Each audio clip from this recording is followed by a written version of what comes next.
The year of skinny pop and sugar-free Jello cups. We guzzled vitamin water and vodka, toasting to high school and survival, complimenting each other's thigh gaps.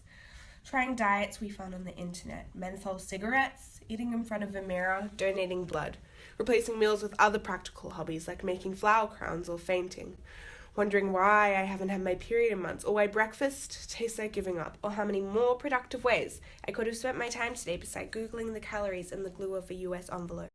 Watching America's Next Top Model like the gospel, hunching naked over a bathroom scale shrine, crying into an empty bowl of Cocoa Puffs because I only feel pretty when I'm hungry. If you're not recovering, you are dying. By the time I was 16, I'd already experienced being clinically overweight, underweight, and obese. As a child, fat was the first word people used to describe me, which didn't offend me until I found out it was supposed to. When I lost weight, my dad was so proud he started carrying my before and after photo in his wallet, so relieved he could stop worrying about me getting diabetes. He saw a program on the news about the epidemic with obesity and said he's just so glad to see me finally taking care of myself.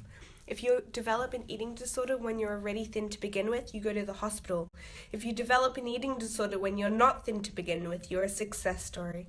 So when I evaporated, of course, everyone congratulated me on getting healthy. Girls at school who never spoke to me before stopped me in the hallway to ask how I did it. I say, I am sick. They say, no, you're an inspiration. How could I not fall in love with my illness? With becoming the kind of silhouette people are supposed to fall in love with?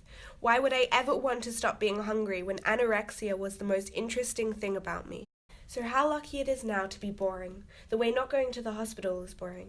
The way not looking at an apple and seeing only an apple and not 60 or half an hour of sit-ups is boring. My story might not be as exciting as it used to, but at least there is nothing left to count. The calculator in my head has finally stopped. I used to love the feeling of drinking water on an empty stomach, waiting for the coolness to slip all the way down and land in the world. Not obsessed with being empty, but afraid of being full. I used to be proud when I was cold in a warm room.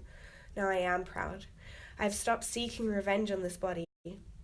This was the year of eating when I was hungry without punishing myself, and I know it sounds ridiculous, but that shit is hard. When I was little, someone asked me what I wanted to be when I grew up, and I said, small.